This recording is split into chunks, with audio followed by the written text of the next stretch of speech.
Hello friends, welcome back. My finals are all done and I am so relieved right now. I think I did pretty good. Grades will be final by the end of this week.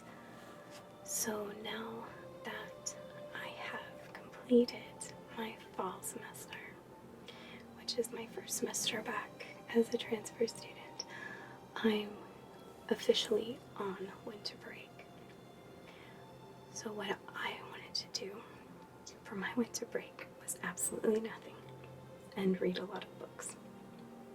So I got a big haul from the library and I wanted to share you my winter reads. I will start out with the ones that I've already read and give you kind of a little review on them. The first one is The Nutcracker. And yes, it is a Scholastic Junior classic, but this is a very, very wonderful telling. This was retold from E.T.A. Hoffman, and it's by Jane B. Mason. And this one was pretty, if you like The Nutcracker, you probably like this. It's Christmas Eve and Marie has found a funny looking nutcracker under the tree. Marie's godfather says this nutcracker once saved a beautiful princess from a horrible spell cast by the wicked Mouse Queen. But Nutcracker is in danger. The Mouse King seeks revenge. Now Nutcracker must face off against the seven-headed King of Mice, and he needs Marie's help to win the battle. So I think it pretty much appealed to younger kids. This was probably for middle school and under, so it was a really quick read and I was able to read it in one setting. I recommend it if you like The Nutcracker. The next book I read was a bit of it was a disappointment for me. I hate how they put their stickers on it. This is Ever After. And it's a graphic novel. I love graphic novels and I usually include one in my to read collection. So this one is by Olivia Buick. And the illustrations are beautiful. The only downside is I just kind of looked at the first few pages before I realized what it was. And I must not have read this one completely. Vivi and Eva are two travelers in a countryside filled with the undead. The survivors of their world live behind barricades and live in fear of the next attack. After a train breaks down, stranding Vivi and Eva between safe zones, the young women partner up to stay alive. Vivi is struggling with grief and guilt over the loss of her sister. Eva is hiding the start of a horrifying transformation. Together, they'll face intense heat, zombie hordes, and their own inner demons, searching for signs of life in a land of the dead. And yeah, I'm not a zombie person, so I'm surprised I didn't completely read that description and just say, oh, I think I'll pass. I did get through it. It's good if you like zombies and graphic novels.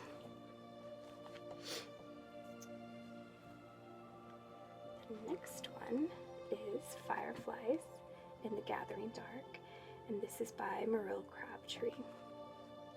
And this was on the Kansas notable list.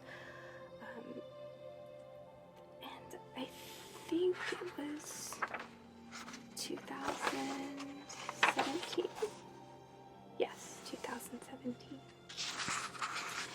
This is a collection of poems, and it was very good. I can read the first one. Irish Lullaby for the End of the World, in honor of Hawkswell Theatre, Silko. When the last of the stars winks out, when time's constant hum falls silent, with the last breath of midnight, we'll pipe the old tunes and whistle the jigs. Fingers will snap and brogues will click, and we'll find each other in the dark. I read this book to complete a reading challenge which the local library had. It was a year-long reading challenge, and I picked this one off the Kansas Notable list and finished my challenge. I'm excited to see what categories they have for next year's challenge. But yeah, it's this one. Oh, and the conversations with Jack Kerouac. If you like the beats, that was pretty phenomenal. I enjoyed that. Yeah, local author, very good, Merrill Crabtree. The next one was my first. I just finished this weekend. Actually, I finished it in one setting because it was so good. This is Jennifer Schiavarini and Christmas Bells. And what I enjoyed about this one is its historical references to the creation of the song I Heard the Bells on Christmas Day. Well, it originally started out as a poem.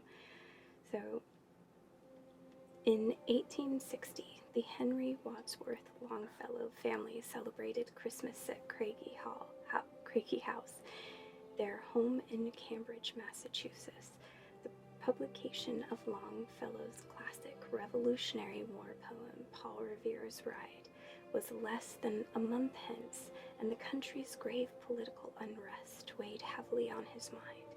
Yet, with his beloved wife Fanny and their 5 adored children at his side, the delights of the season prevailed.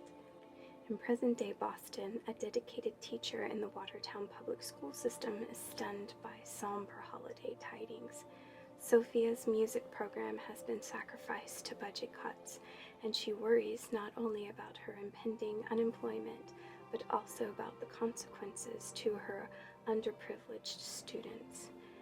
At the church where she volunteers as music director, Sophie tries to forget her cares as she leads the children's choir in rehearsal for a Christmas Eve concert, inspired to honor a local artist. Sophia has chosen a carol set to a poem by Longfellow, moved by the glorious words he penned one Christmas Day long ago, even as he suffered great loss.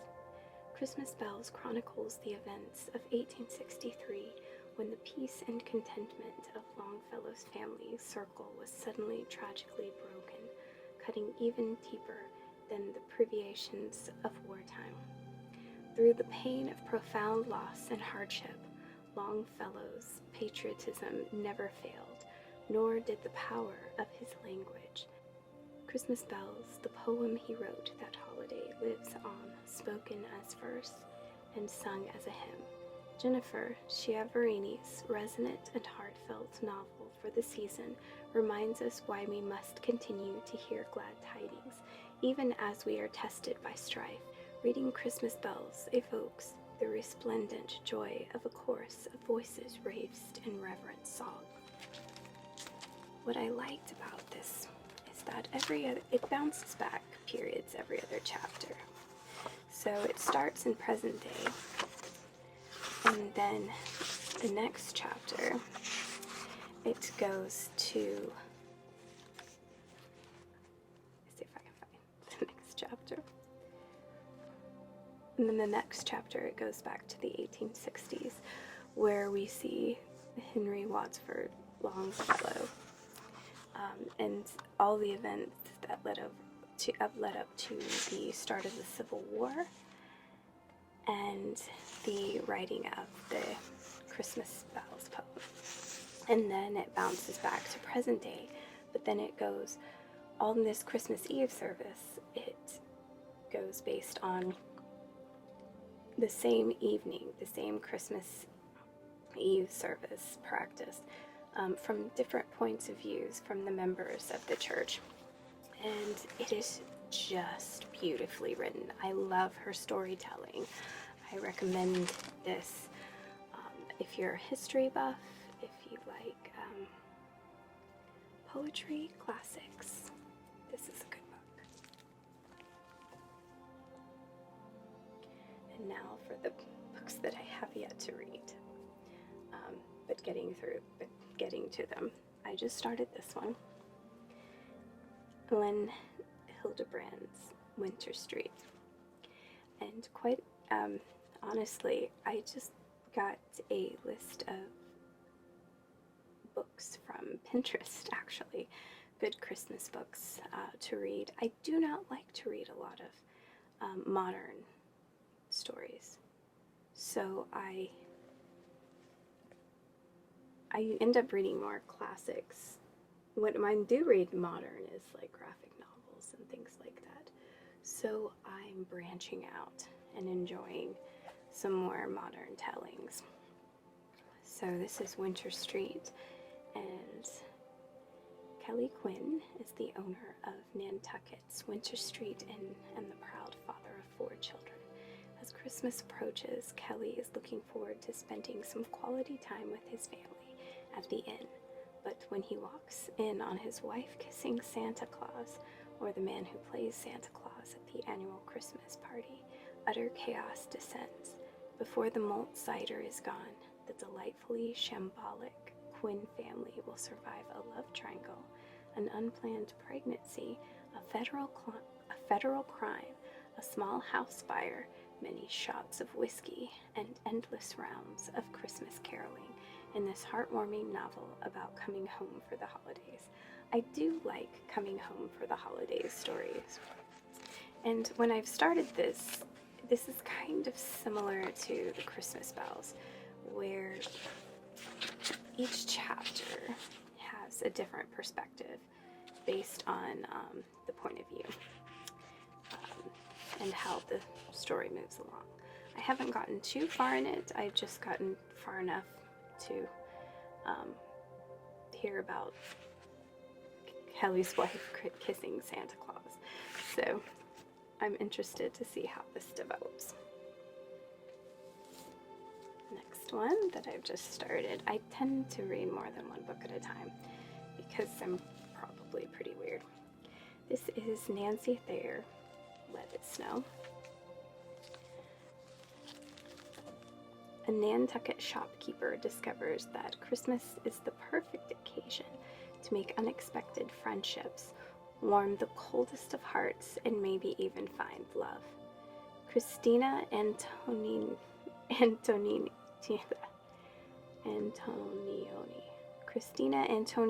is preparing for the holidays at her Nantucket toy shop, unpacking last-minute shipments and decorating for her loyal Christmas customers. But when her Scrooge of a landlord, Oscar Biddlesman, suddenly raises her rent, it seems nearly impossible for Christina to continue her business. Even so, Christina hopes there is a warm heart underneath Oscar's steely exterior when she bonds with Wink, his sweet young granddaughter who frequents the shop.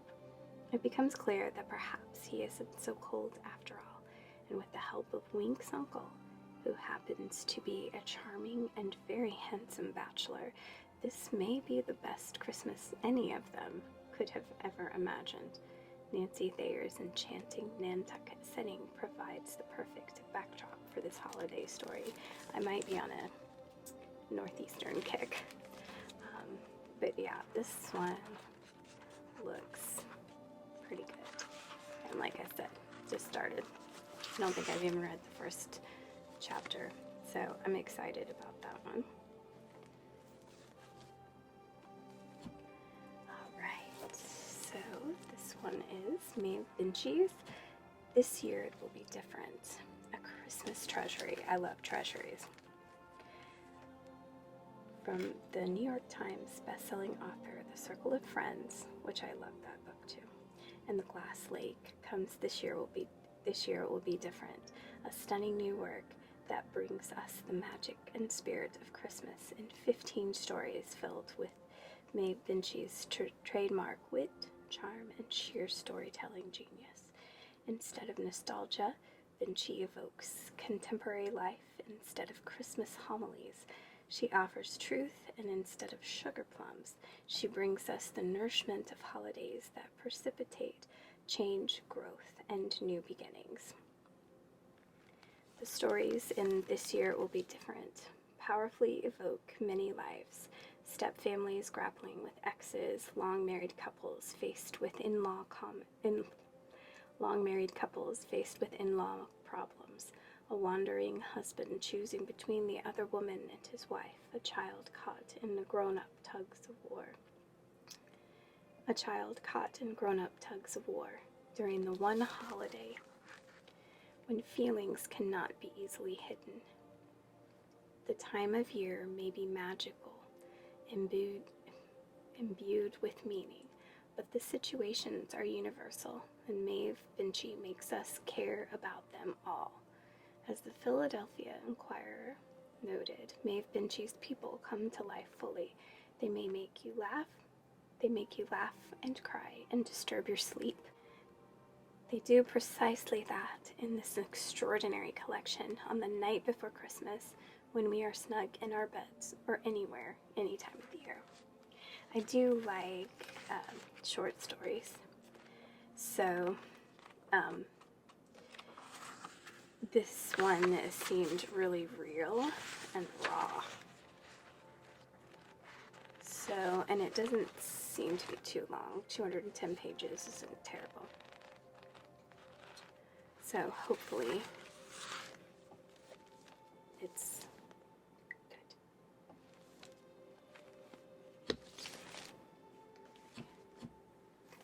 The next one, I'm super excited about this.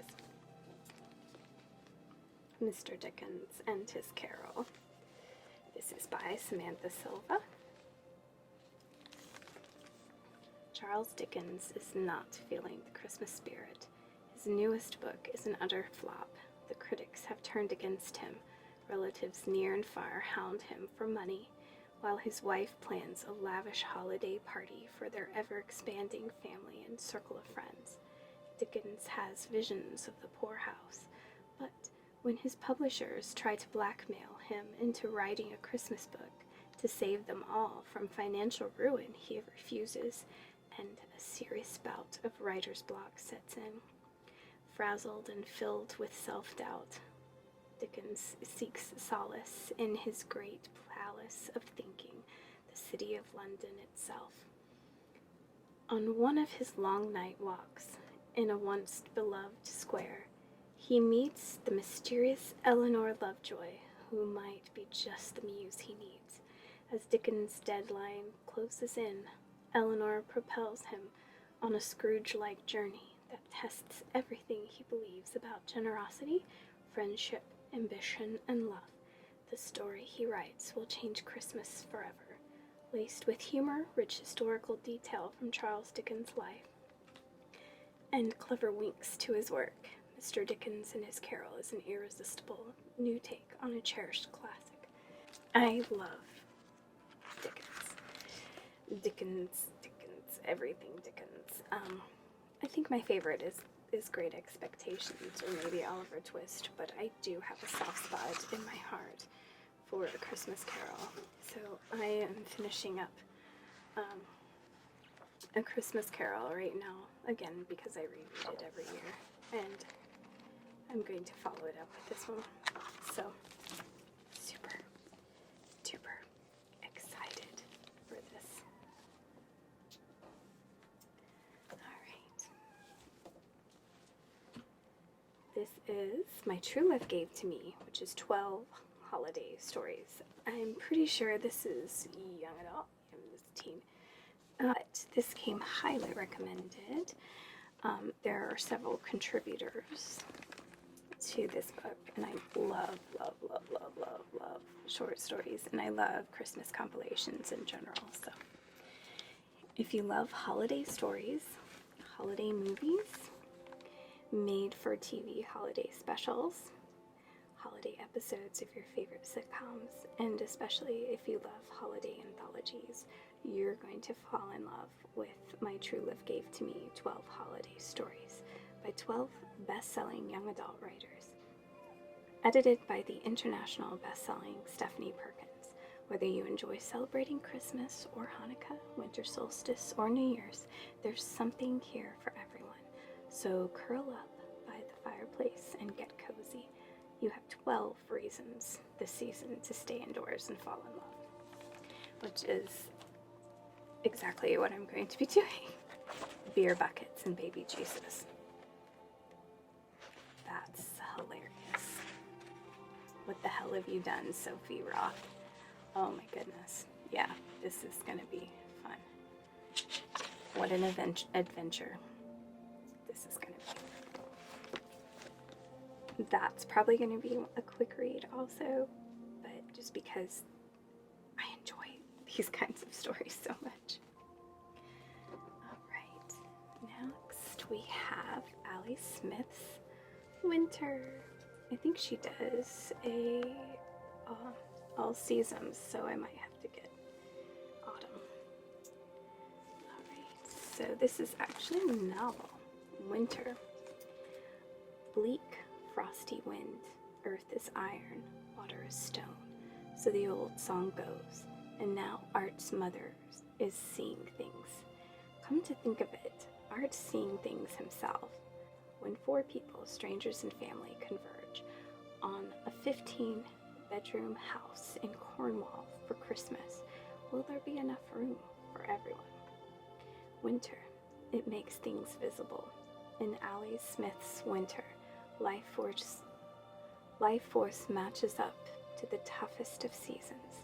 In this second novel in her seasonal cycle, the follow-up to her sensational Autumn, Smith's shape-shifting novel casts a warm, wise, merry, and uncompromising eye over a post-truth era in a story rooted in history and memory, and with a taproot deep in the evergreens, art and love. This one sounded so good. I hope I don't have to read Autumn to get anything out of this, but I have a feeling this is going to be more of a cozy read, where I just cuddle up with the blanket and have some tea and go for it. And last, but definitely not least, it still has my little sticker on it from, I have to remove this, I think, yeah. It still has my sticker on it. I hold all my books online. So this is Snow and Rose, and this might be a junior also, but I keep hearing about this in the YouTube community, so I had to pick it up because I was just so intrigued by the story and the illustrations. Snow and Rose were 2 sisters, as different as night and day. They lived in the woods, but it hadn't always been so. Once they lived in a big house with spectacular gardens and an army of servants. Once they had a father and mother who loved them more than the sun and moon. But that was before their father disappeared into the woods and their mother disappeared into sorrow. This is their story, and the story of the enchanted woods that have been waiting for them to break a set of terrible spells. Snow and Rose is a reimagining of the classic but little-known fairy tale, Snow White and Rose Red. Best-selling author and illustrator Emily Winfield Martin has created a world that sits on the border of enchantment, with characters who are grounded in real emotions that readers will recognize in themselves, which I love too.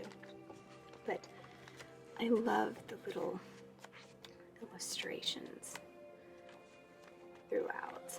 I think this is going to be a really gorgeous read with the pictures as accompaniment. I love Snow White and Rose Red stories from fairy tales. So now it'll be interesting to have a retelling of it. She has her sketchbook in the back.